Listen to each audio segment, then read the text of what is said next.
ਥੋੜਾ ਅਰਨਿੰਗ ਦਾ ਸੋਰਸ ਨੇ ਉਹ ਕਰਦੇ ਨੇ ਤੇ ਰਾਤਾਂ ਨੂੰ ਫਿਰ ਇਸ ਤਰ੍ਹਾਂ ਦੇ ਸਰ ਮੈਂ ਟੀਚਰ ਆ ਮੈਂ ਜੀ ਤੇ ਮੈਂ ਬੱਚਿਆਂ ਨੂੰ ਫਾਈਨ ਆਰਟਸ ਦੀ ਯਾਨੀ ਪੇਂਟਿੰਗਸ ਦੀ ਕੋਚਿੰਗ ਦਿੰਦਾ ਆ। ਹਾਂਜੀ ਜੀ। ਤੇ ਤੁਸੀਂ ਕੀ ਐਜੂਕੇਸ਼ਨ ਕੀਤੀ ਹੋਈ ਹੈ ਤੇ ਕੀ ਕੰਮ ਕਰਦੇ ਹੋ? ਸਰ ਮੈਂ as an art teacher school ਦੇ ਵਿੱਚ ਜੌਬ ਕਰ ਰਿਹਾ ਤੇ ਮੈਂ ਵੈਸੇ ਫਾਈਨ ਆਰਟ ਦੀ ਡਿਗਰੀ ਕੰਪਲੀਟ ਕੀਤੀ ਆ ਫਸਟ ਡਿਵੀਜ਼ਨ ਦੇ ਵਿੱਚ।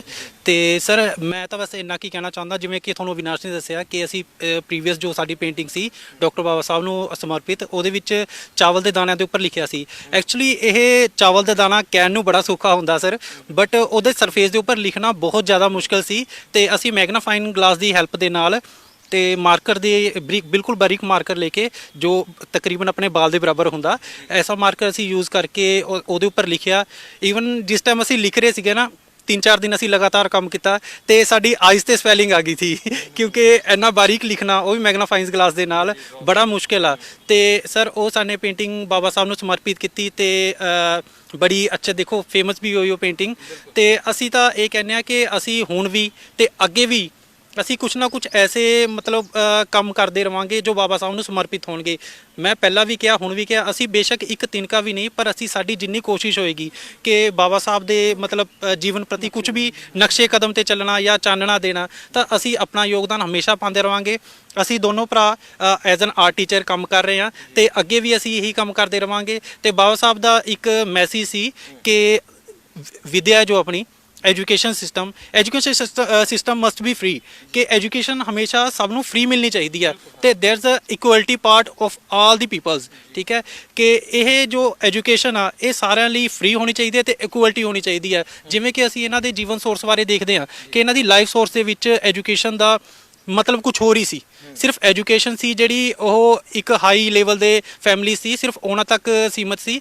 ਈਵਨ ਜੇ ਆਪਾਂ ਔਰਤਾਂ ਦੀ ਗੱਲ ਕਰੀਏ, ਲੇਡੀਜ਼ ਦੇ ਲਈ, ਤਾਂ ਲੇਡੀਜ਼ ਦੇ ਲਈ ਇਹ ਇੱਕ ਐਸੇ ਮਹਾਪੁਰਸ਼ ਨੇ ਜਿਨ੍ਹਾਂ ਨੇ ਉਹਨਾਂ ਦੇ ਜੀਵਨ ਨੂੰ ਇੰਜੂ ਉਭਾਰਿਆ, ਜਿਵੇਂ ਕਿ ਤੁਸੀਂ ਇਹ ਸੋਚ ਲਓ ਕਿ ਡੁੱਬਦੇ ਨੂੰ ਮਤਲਬ ਹੱਥ ਫੜ ਕੇ ਬਾਹਰ ਕੱਢਣ ਵਾਲਾ ਕੰਮ।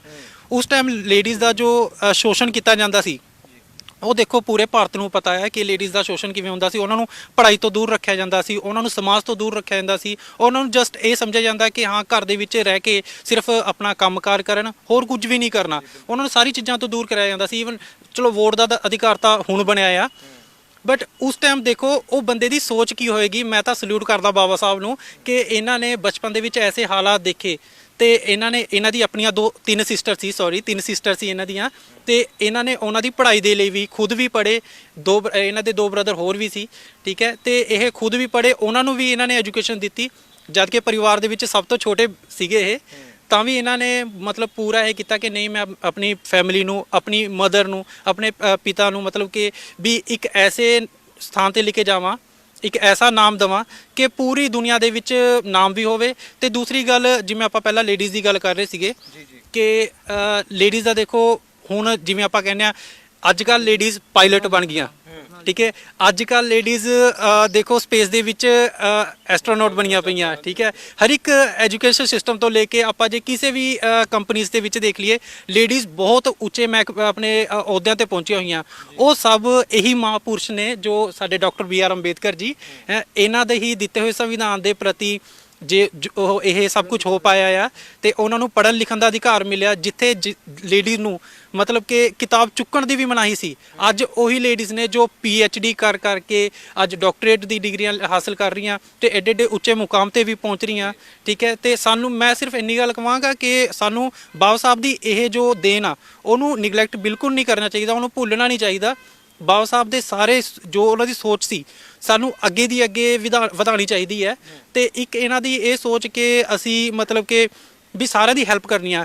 ਅਸੀਂ ਇਹ ਨਹੀਂ ਕਹਿੰਦੇ ਕਿ ਇਹਨਾਂ ਨੇ ਸਿਰਫ ਦਲਿਤ ਸਮਾਜ ਨੂੰ, ਜੋ ਸ਼ੋਸ਼ਿਤ ਵਰਗ ਸੀ ਉਸ ਟਾਈਮ, ਵੀ ਸਿਰਫ ਉਹਨਾਂ ਦੀ ਮਦਦ ਕੀਤੀ ਹੈ। ਇਹਨਾਂ ਨੇ ਪੂਰੇ ਰਾਸ਼ਟਰ ਨੂੰ, ਪੂਰੇ ਸਮਾਜ ਨੂੰ ਹੀ ਇੱਕ ਐਸਾ ਮੁਨਾਰਾ ਦਿੱਤਾ ਕਿ ਤੁਸੀਂ ਇਹ ਦੇਖ ਲਓ ਕਿ ਐਜੂਕੇਸ਼ਨ ਸਿਸਟਮ ਤੇ ਕਾਨੂੰਨ ਦੇ ਵਿੱਚ ਜੋ ਇਹਨਾਂ ਨੇ ਸੰਵਿਧਾਨ ਲਿਖਿਆ, ਉਹਦੇ ਵਿੱਚ ਹਰ ਇੱਕ ਕਮਿਊਨਿਟੀ, ਹਰ ਇੱਕ ਇਨਸਾਨ ਲਈ, ਹਰ ਇੱਕ ਵਰਗ ਦੇ ਲਈ, ਸਾਰਿਆਂ ਦੇ ਲਈ ਇਕੁਐਲਿਟੀ ਪਾਰਟ ਰੱਖਿਆ। ਕੋਈ ਇਹ ਨਹੀਂ ਕਿ ਹਾਂ ਵੀ ਇਹ ਪਾਰਟੀਕੂਲਰ ਇਸ ਸੰਸਥਾ ਨੂੰ ਜਾਂ ਇਸ ਵਰਗ ਨੂੰ ਹੀ ਆਪਾਂ ਕੁਝ ਦੇਣਾ ਆ ਹੈ ਇਹਨਾਂ ਨੇ ਸਰਵ ਸਾਂਝੀਵਾਲਤਾ ਦਾ ਵੀ ਜਿਹੜਾ ਹੈ ਕਿਹਾ ਕਿ ਸਾਰੇ ਇੱਕ ਜਿਹੇ ਨੇ, ਇਕੁਅਲਿਟੀ ਹੋਣੀ ਚਾਹੀਦੀ ਹੈ। ਐਜੂਕੇਸ਼ਨ ਹਰੇਕ ਦੇ ਲਈ ਹੋਣੀ ਚਾਹੀਦੀ ਹੈ, ਚਾਹੇ ਉਹ ਮਹਿਲਾ ਹੋਏ, ਚਾਹੇ ਉਹ ਪੁਰਸ਼ ਹੋਏ, ਚਾਹੇ ਕਿਸੇ ਵੀ ਜਾਤ ਧਰਮ ਤੋਂ ਹੋਵੇ, ਕਿਸੇ ਵੀ ਸਮੁਦਾਇ ਤੋਂ ਹੋਵੇ। ਸੋ ਇਹ ਬੜੀ ਵੱਡੀ ਦੇਣ ਸੀ। ਉਸ ਤੋਂ ਬਾਅਦ ਸੰਵਿਧਾਨ ਤੁਹਾਨੂੰ ਪਤਾ ਹੀ ਹੈ। ਸੋ ਜਿਸ ਤਰ੍ਹਾਂ ਕਿ ਆਰਟ ਟੀਚਰ ਨੇ, ਦੋਹੇ ਭਰਾ ਨੇ ਕਿੰਨੀ ਮਿਹਨਤ ਕਰਦੇ ਔਰ ਕਿੰਨੀ ਖੂਬਸੂਰਤ ਦੇਖੋ ਕਲਾਕ੍ਰਿਤੀਆਂ ਕਰਦੇ ਆ। ਇਸ ਤੋਂ ਪਹਿਲਾਂ 2000 ਚਾਵਲ ਦੇ ਦਾਣਿਆਂ ਦੇ ਉੱਤੇ ਜੈ ਭੀਮ ਜੈ ਭਾਰਤ ਲਿਖ ਕੇ ਜਿਹੜਾ ਹੈ ਬਾਬਾ ਸਾਹਿਬ ਦੀ ਜਿਹੜੀ ਇਹਨਾਂ ਨੇ ਪਹਿਲਾਂ ਵੀ ਇੱਕ ਪੇਂਟਿੰਗ ਉਕੇਰੀ ਸੀ। ਸੋ ਉਸ ਦੇ ਵੀ ਅਗਰ ਦੇਖਾਂਗੇ ਕੋਈ ਫੋਟੋ ਹੋਏਗੀ ਤੁਹਾਨੂੰ ਉਹ ਵੀ ਜ਼ਰੂਰ ਦਿਖਾਵਾਂਗੇ। ਫਿਲਹਾਲ ਤੁਹਾਨੂੰ ਇਸ ਬਾਰੇ ਦਿਖਾ ਦਈਏ ਕਿ ਇਹ ਜਿਹੜੀਆਂ ਕਿੱਲਾਂ ਨੇ, ਤੁਸੀਂ ਇਹ ਦੇਖ ਸਕਦੇ ਹੋ, ਇੱਕ ਇੱਕ ਕਿੱਲ ਹੈ। ਸੋ ਇਹ ਕਿੱਲਾਂ ਲਗਾਈਆਂ ਗਈਆਂ, ਜੜੀਆਂ ਗਈਆਂ ਇਸ ਤਰੀਕੇ ਦੇ ਨਾਲ ਕਿ ਇਹ ਕਲਾਕ੍ਰਿਤੀ ਬਣ ਕੇ ਸਾਹਮਣੇ ਆ ਜਾਵੇ।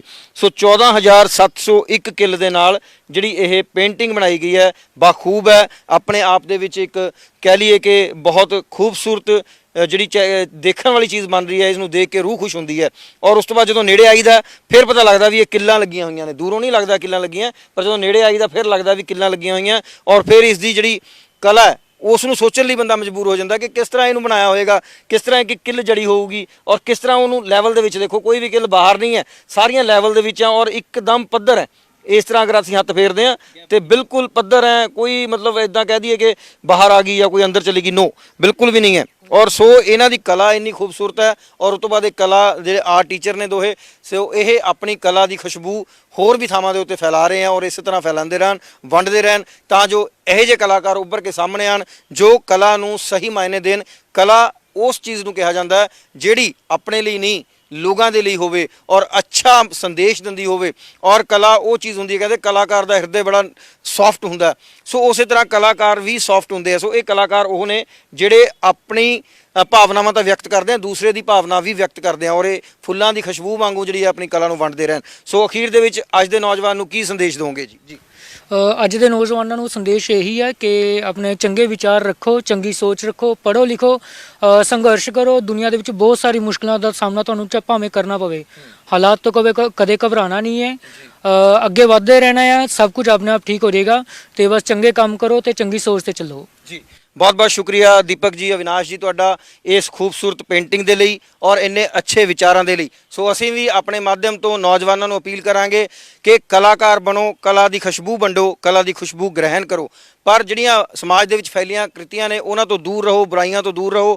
ਇਸ ਤਰ੍ਹਾਂ ਦੀ ਭਾਵਨਾਵਾਂ ਵਿਅਕਤ ਕਰੋ। ਜਿਹੜੇ ਲੋਕ ਜਿਨ੍ਹਾਂ ਦੇ ਆਚਰਣ ਨੂੰ ਅੱਜ ਦੁਨੀਆ ਮੰਨਦੀ ਹੈ ਔਰ ਜਿਨ੍ਹਾਂ ਦੇ ਨਕਸ਼ੇ ਕਦਮ ਤੇ ਚੱਲਣ ਦੀ ਜ਼ਰੂਰਤ ਹੈ, ਉਹਨਾਂ ਬਾਰੇ ਪੜ੍ਹੋ ਜ਼ਰੂਰ, ਕਿਉਂਕਿ ਇਹਨਾਂ ਨੇ ਪੜ੍ਹਿਆ ਬਹੁਤ ਡੀਪ 'ਚ ਹੋਇਆ, ਹਰ ਚੀਜ਼ ਬਾਰੇ ਪਤਾ। ਸੋ ਪੜ੍ਹੋ ਤੇ ਤੁਸੀਂ ਆਪਣੇ ਆਪ ਭਾਵ ਤੁਹਾਡੇ ਜੁੜ ਜਾਣਗੇ। ਤੁਸੀਂ ਆਪ ਭਗਤ ਹੋ ਜਾਂਦੇ ਹੋ ਜਦੋਂ ਤੁਸੀਂ ਮਹਾਨ ਪੁਰਸ਼ਾਂ ਦੇ ਲਈ ਪੜ੍ਹਦੇ ਹੋ। ਸੋ ਇਸ ਕਰਕੇ ਇਤਿਹਾਸ ਪੜ੍ਹਨਾ ਬਹੁਤ ਲਾਜ਼ਮੀ ਹੈ। ਔਰ ਉੱਥੇ ਹੀ ਸਰਕਾਰ ਨੂੰ, ਜਿਵੇਂ ਇਹਨਾਂ ਨੇ ਅਪੀਲ ਕੀਤੀ, ਅਸੀਂ ਵੀ ਅਪੀਲ ਕਰਦੇ ਹਾਂ ਕਿ ਅਜਿਹੇ ਪੁਰਸ਼ਾਂ ਬਾਰੇ ਵੱਧ ਤੋਂ ਵੱਧ ਆਉਣ ਵਾਲੀ ਪੀੜ੍ਹੀਆਂ ਨੂੰ ਪੜ੍ਹਾਓ ਤਾਂ ਜੋ ਉਹ ਇਹਨਾਂ ਦੇ ਨਕਸ਼ੇ ਕਦਮ ਤੇ ਚੱਲ ਸਕਣ ਔਰ ਇਹਨਾਂ ਵਰਗੇ ਲੋਕਾਂ ਬਾਰੇ ਜਾਣ ਸਕਣ। ਸੋ ਇੱਕ ਵਾਰ ਫਿਰ ਤੁਸੀਂ ਦੇਖ ਸਕਦੇ ਹੋ ਇਹ ਖੂਬਸੂਰਤ ਜਿਹੜੀ ਆਕ੍ਰਿਤੀ ਬਣਾਈ ਹੈ, ਕਲਾਕਾਰੀ ਕੀਤੀ ਗਈ ਹੈ, ਇਹ ਬਾਬਾ ਸਾਹਿਬ ਭੀਮ ਰਾਓ ਅੰਬੇਦਕਰ ਜੀ ਨੂੰ ਜਿਹੜੀ ਸਮਰਪਿਤ ਕੀਤੀ ਹੈ ਉਹਨਾਂ ਦੇ ਜਨਮ ਦਿਹਾੜੇ ਤੇ। ਸੋ ਬਹੁਤ ਬਹੁਤ ਸ਼ੁਕਰੀਆ ਦੀਪਕ ਜੀ ਔਰ ਅਵਿਨਾਸ਼ ਜੀ।